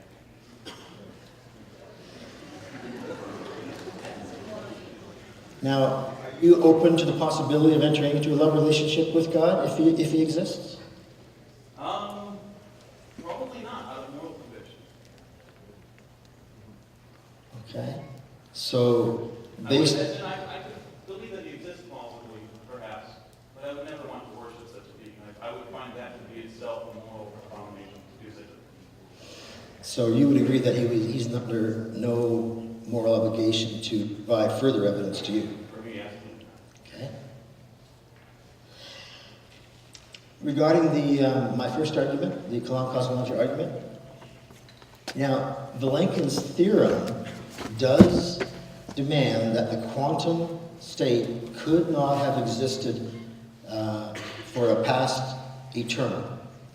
Now, he is still working with the possibilities that something may have come out of the quantum state, yes. But he confirmed with William Lane Craig in personal emails that I've read that his theorem does demand that there was an absolute beginning to the universe, so that there was nothing beyond that. I'm not saying that quantum gravity was nothing, okay? So that there was an absolute beginning to the universe. So which is more reasonable to you? That there was some efficient cause that brought the universe into being, or that there was no cause, it just popped into existence out of nothing and by nothing? Sure. So I think that there's an error being made here. It does not follow that the universe came from nothing merely from the premise that the universe began to exist. So let me clarify what I mean by that. William Lane Craig, and perhaps you too, believe that God both had two phases of his life, essentially. One where it's temporal, right? And then one which was timeless. Now, what that means, it follows that given that view, it is the case that God didn't exist infinitely in the past, right? Because infinite is talking about time specifically. But it's also the case that God never began to exist, right? So that's why that doesn't follow.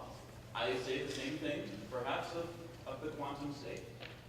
It's perfectly logically consistent. But that would violate what Vilenkin says, his theorem says. He would not say the quantum state was timeless. He would have said that it's not past eternal, which means there had to be an absolute beginning. I have no problem with him saying that it's not past eternal, but I know of no statement where he endorses the idea that the quantum state is not timeless. That strikes me as not true. Do you know of a place where he actually does say it is timeless? Or is this just your idea? Well, if time began at the Big Bang, it would make sense to say that the quantum state is it would be impossible for the quantum state to be timeless, because you have a quantum state is not nothing, as you stated. There is energy, there are particles, there are things happening. You have to have time, so it could not be a timeless state. Let me move on to the fine-tuning argument here. The fine-tuning argument. Everything went so fast, it's a little bit hard for me to follow or to remember even what you said there. So let me just ask this question. Which seems more reasonable to you? Which of the three options? Physical necessity, chance, or design, and why? Okay, I would say chance, and here's why. Yeah, it's incredibly improbable that the constants are what they are. But in the same sense that it's incredibly implausible that I get dealt a full house. But the fact is, it's no less probable than any particular set. In the same sense that it's no less probable that I were to get a very specific but terrible hand in poker. I wouldn't say, oh my gosh, that was significant. The only reason why I think a full house is significant when I get dealt a full house is because full house means something. It's significant to the rules of poker, and it's significant prior to the dealing. And that's the kind of argument I'm responding to, the fine-tuning argument, and saying it's about the significance of life prior to the constants being what they are. Right. And then I think the argument commits one to Right. that. I think you're right about that. But I think it doesn't have to be chronologically prior, it needs to be logically prior. And the fine-tuning is logically prior. We recognize that it's incredible that fine-tuning is what is required for life to exist anywhere in this universe, and if there's a slight change of any kind at all, there would be no life of any kind anywhere in the universe. That did not have to exist chronologically prior to the fine-tuning. It just has to exist logically prior, and it does. Yeah, that's fine. I don't have a problem with that. Okay. But it would also, of course, be the case that if you were to change any particular card in that very specific but terrible hand of poker, then it would not be that hand, right? That would also pop up. That doesn't mean that we should think that that was designed, that someone dealt me that terrible but very specific hand of poker. Right. If we're playing poker, though, and every time the cards get dealt, I get dealt a royal flush, and you get dealt a non-royal flush, how long would you keep playing poker with me? How long would it be before you say, wait a minute, Horner, you're cheating, which is the same thing as saying, wait a minute, some intelligent design is going on behind here. Right, but that would only be analogous if we had several universes doing this in the exact same way, right? But No. we wouldn't accept that. You We don't have multiple universes. You wouldn't have to have several universes to that, because even if there are multiverses, the multiverse itself requires design, so that doesn't solve the problem. I'm making a point about the analogy you're using here. It's not the case that we know of several, ignoring the issue of whether the universe requires fine-tuning, if it was the case that we knew of several universes and they were all specifically fine-tuned for a specific end, that would be incredibly impossible, I agree. But one particular instance, no. For the same reason I would find a consistent dealing of a royal flush to be very suspicious. Right. So, Well, it's the same thing with the fine-tuning. And if you didn't find it to be suspicious... One instance versus a number of instances, independent ones. 1 minute? Okay.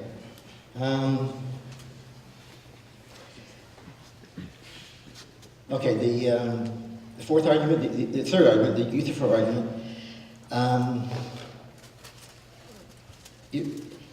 I really don't get your point. Again, why do you say that God's nature, the eternally existing God, his nature is good, that is not sufficient to ground morals? And if it isn't, what is? What is your alternative? Okay, sure. So,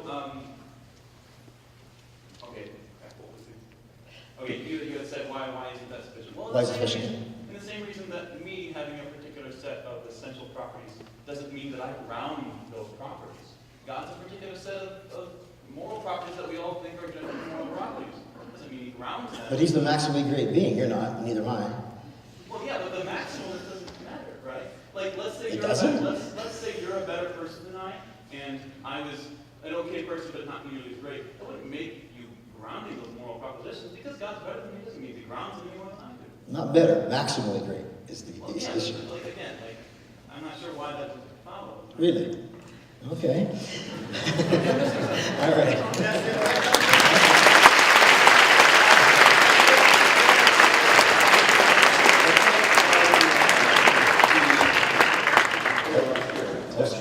Closer. Okay. I moved it farther away. I didn't know. Okay. Thanks. So yeah, now we're moving on to the second cross-examination, where Justin will be the one asking the questions, and Michael will be the one answering. So you have 8 minutes. All right. And you may begin. Crap, I just turned on my mic. Okay. Let's assume that Jesus descended and landed here on stage. Okay, just go with me. And from some previously unknown fact about his nature, because we've already accepted that God has a nature that might be mysterious to us, because of some previously unknown fact about his nature, he commands Michael to murder our moderator here. Now, okay, how do I start? Okay, I'm just gonna keep playing with it. Okay, if that was the case,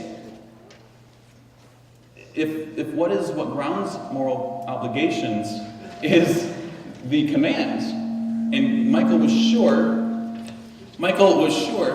that it was God, would he do as he is commanded? I admit that is one of the tougher questions to be asked. I was asked it last time I debated here too. Pause for a second? Yes. Yeah, something... Does anyone have any experience with this? Just turn his mic down. I'm okay with talking very loudly. Yeah, we can turn the volume down. I have a big mouth. Yeah, just turn off the mic. That's fine.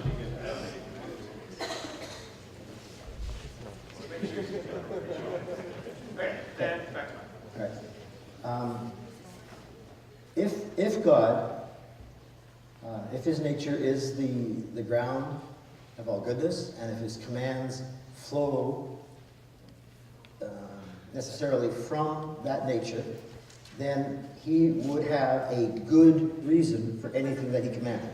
His commands would be good. And it may be for the same reason that Dietrich Bonhoeffer was involved in the plot to assassinate Hitler. And a lot of people think that Bonhoeffer's was right to get involved in that. Now, it turns out they were unsuccessful, but that was to prevent a much greater evil. Imagine if Nazism had won the Second World War, and we were all under Nazism now, and Jews would have been continued to be murdered by the millions and millions in the last 50 years. Is this an affirmative answer? It is possible. I'm just saying it's possible that God could have a good reason. That's the most important part of the question. The difficult part is me determining whether this is God or not. And I agree that would be difficult. Right. But it wouldn't be a problem for my theory of morality. Sure. So remember the hypothetical I raised was that you were absolutely sure that it was God. So given what you just said, we would have to conclude that if you were sure that you would murder our moderator. Yeah. Well, I guess it would be considered murder, right? It wouldn't be murder. Robbie would have to be, I mean, if God's commanding it, Robbie must be a Hitler or worse. Yes. Okay.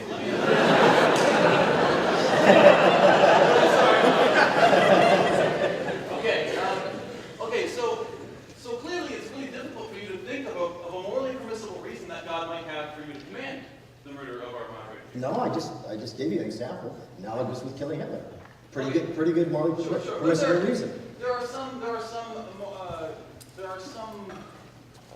some obligations that God could impose upon us that seem like they don't really have, they seem like they don't have any justification, but of course our inability to think of such justifications isn't reason to think that there is no justification, right? And if he's the maximally great being, Sure. greatest conceivable being, he would necessarily have to have a good reason. And by definition, if God exists, he is the greatest conceivable being. Sure. So I would be on solid ground. Okay. So, now what I want to, so let's say that there was a kiddie pool here, and there was a small child tied up, and they were drowning in that kiddie pool. Now here's a hypothetical. So, if it's the case that we don't have access to the kinds of justifications that God uses when he commands things, or at least that we can't place probability on whether he has such justifications, or I guess we would have to assume he does if he's maximally great, right? So if there's a child drowning in the kiddie pool, then my question is, that might be necessary for some greater good. Do you have an obligation to save that child? Or, because we don't know if that child is necessary for some greater good. It might be. Our inability to think of a reason why that might be isn't the reason to think it doesn't exist. So So I'm asking, would you save that child in that kiddie pool? Yes, absolutely. Okay. In the absence of any defeater, I would treat every human being with respect and dignity, because every human being would be made in the image of God and have worth, value, and dignity. It would have to be a very strong defeater, like the guy is a murderer to... So you think that you have an obligation to protect innocent life, or to save an innocent life, or some variation. What I'm asking is how do you know that to be true?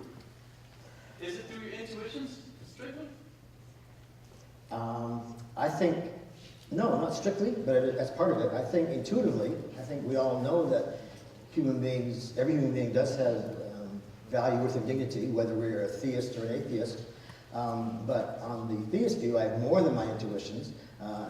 It's reasonable to hold that view because I'm taught that every human being is created in the image of God, out of God's love, and God tells us that every human being has. Sure. So if it's possible that God could have placed faulty moral intuitions in you, and if it's possible that God is lying to you in the Bible, and if it's also the case that you're not in a position to place probabilities on either of those possibilities, then how can you say that you should probably save that child? I deny your first two antecedent statements. So you think you are in a position to place probability? No, that was your third. Your first two were if... Can you repeat them? The first one is that it's possible that God lied to you. Yeah, possible God lied. And the second one was that it's possible that God placed inside of you moral intuitions that false were faulty intuitions, yeah. because it's necessary for some greater good. As the greatest conceivable being, God would not do that. In fact, it's probably metaphysically impossible for him to do that. Well, let's think about this though. It wouldn't be because he's faulty, he's immoral. He would be doing these things because of some greater good. It's because of his morally perfect nature that he might put within you faulty moral cognition because it's for some greater good, right? It's not a fault of God. It's because he's so great that he would do such a thing because only he knows that it's necessary for some greater good. I'm saying that that's possible, and you can't place probabilities on that. So you're completely in epistemic moral paralysis here. Yeah. I think it's feasible that God wouldn't do that. He would providentially work around rather than commanding his creatures to do something like that. Like he does in the Bible? Like things that are counterintuitive to our moral view. Yeah. Clearly that's not beyond God. Well, I think that's a misreading of the Bible. These passages about Old Testament genocide are not really about genocide. I wish I had more time to explain that. But when God commands... Well, let me respond though. The work by Paul Copan, for example, I think is very, very good to show that what was going on there was just the displacement of the people from the land and the type of over-the-top language, which I agree is there, over-the-top language, was really just a hyperbole, and it was just against military outposts. Women and children were gone. There are other important factors here, and people that just look at first glance, they, that's just genocide, I think are mistaken. Okay. Have you read okay, so he mentions the Paul Copan book, Is God a Moral Monster? Have you read Stark's response to that, which is actually longer than the book itself, going through this, and he's a biblical scholar, going through it point by point, showing how he actually misunderstands the Bible, and he gets ancient views of these things completely wrong. Have you read? I haven't read that yet, but this is a very new, fresh thing the last decade or so, and so I am working through it like a lot of other people are. So I'll get the name of the book from you. I'd gladly read it.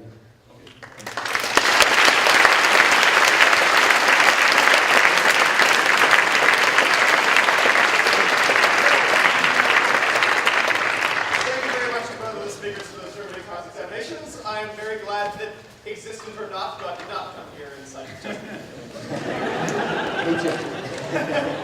All right, so with that, we will now move to the closing remarks by both of the speakers. So those will be 5 minutes long. At the end of those closing remarks, we'll open up the floor to questions from the audience.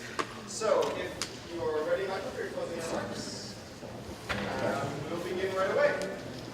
speeches will be 5 minutes long, and we would ask both of the speakers to not bring up any new arguments, though with all of the things that have been said so far, I think there's plenty of stuff to respond to. Here, here.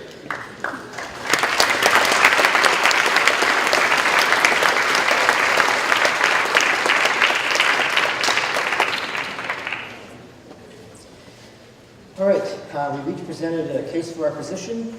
In terms of Justin's arguments, he says at the very beginning, he said reasonable doubts led him to abandon the Christian view. But both views, there are reasonable doubts to Christianity. I acknowledge that. There are also reasonable doubts to atheism. The reasonable doubts is not the right standard here. Balance of probabilities is. And on the balance of probabilities here, I think we've seen that the arguments for God's existence outweigh the three arguments that Justin has given us.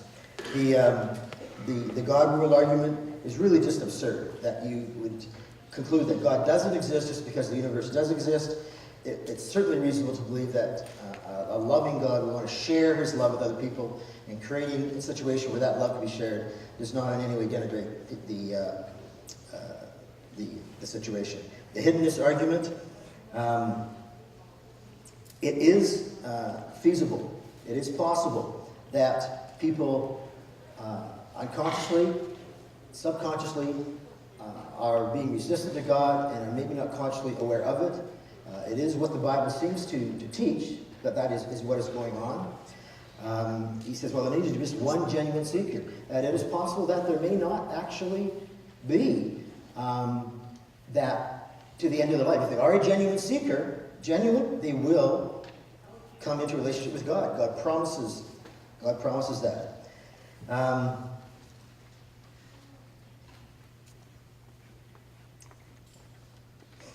And it only needs to be possible to defeat the argument. His divine lies argument,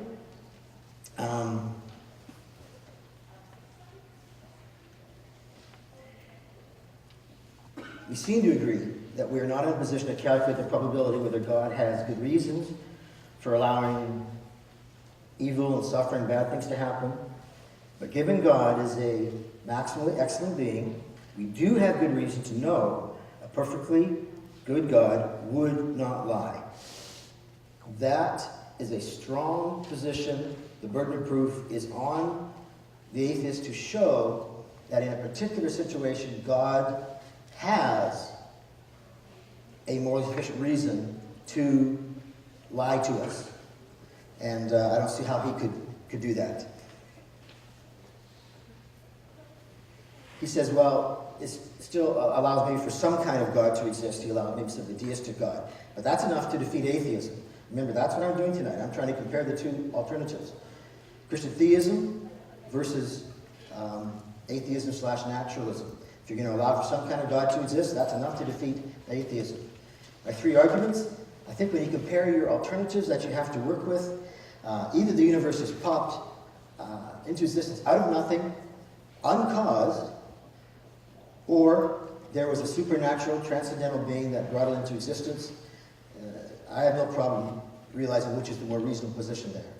The fine-tuning, that it happened by chance.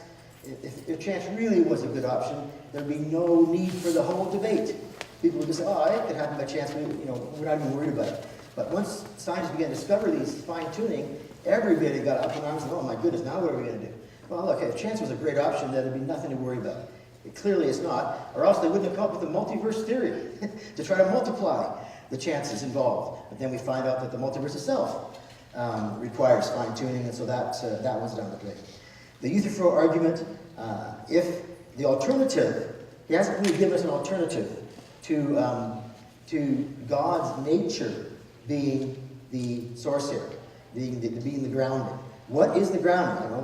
What is the answer? What is the grounding? Is it just sort of some things that just exist, like a Platonic situation? Justice just exists? What does it mean for just justice to exist, or love to exist, or mercy to exist? And how is it that those moral principles exist, and how is it that they happen to just match up with human beings who just came about through some sort of chance, naturalistic, evolutionary process but somehow those things match up. That's incredible. He has to have a better alternative. It's not enough just to try to poke a hole, in my view. And the resurrection, you need to realize that the biblical scholars for the last couple hundred years have been the worst critics, the strongest critics of traditional Christian claims. And now that we realize that there's such a high percentage of them that do hold to these basic facts, the empty tomb, that Jesus' appearances after his resurrection, and that the disciples sincerely and strongly also believed in the resurrection when they had every predisposition not to. And then what is the best explanation for that? There's no naturalist explanation for that. No one has one that puts the facts, the resurrection, that God raised Jesus from the dead does explain those facts. It's the best explanation for those facts. And therefore, those arguments taken together show.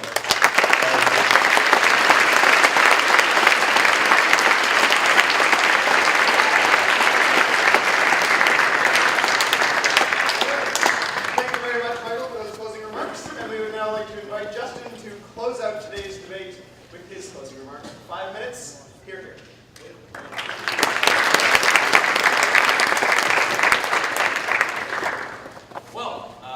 So this has been a fascinating exchange. I hope you enjoyed it as much as I did. Unfortunately, honestly, I don't think that we've been given any good reasons to think that God exists. In contrast to that, I think I gave three very strong reasons to think, or rather, two very strong reasons to think that God exists, and one very strong reason to think that there's no possible way that Michael could argue for God. In closing, I'm often asked why I spend time debating these issues. Why should I care? Do I really expect to change people to pull them away from their faith tradition? A faith tradition that they probably weren't reasoned into in the first place? In fact, I don't really expect anything of the sort. I do these debates because whether or not I win Christians from my side isn't nearly as important as whether or not I can get you to think more critically about the beliefs that you do have. Do you hold your beliefs simply because of what your parents believe? Or do you actually have reasons? That might be a reasonable thing for a child to do, right? To hold the beliefs that their parents do, right? That's a case where I think it's perfectly reasonable to believe in God. But once you become an adult and you acquire the cognitive capacities to ask these big questions for yourselves, you have an obligation to take your beliefs seriously. And this is because your vote, this is because your actions, all of these things are influenced by your beliefs and they affect other people. So if you care about other people, you should care about what you believe in. Now,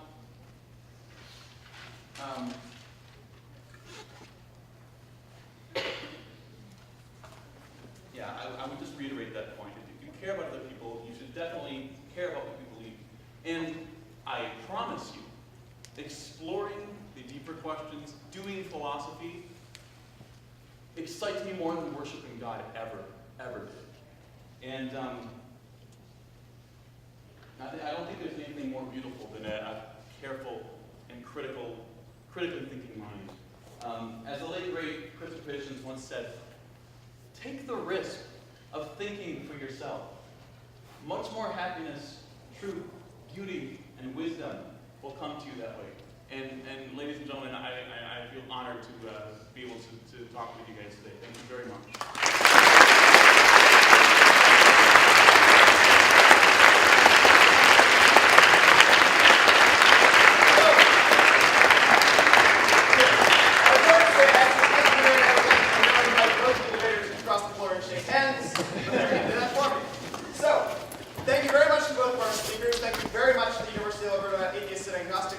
University of Alberta Power to Change for coming together and inviting me to stand here and talk to you guys, as well as have these two great debaters debate on this topic. Thank you very much.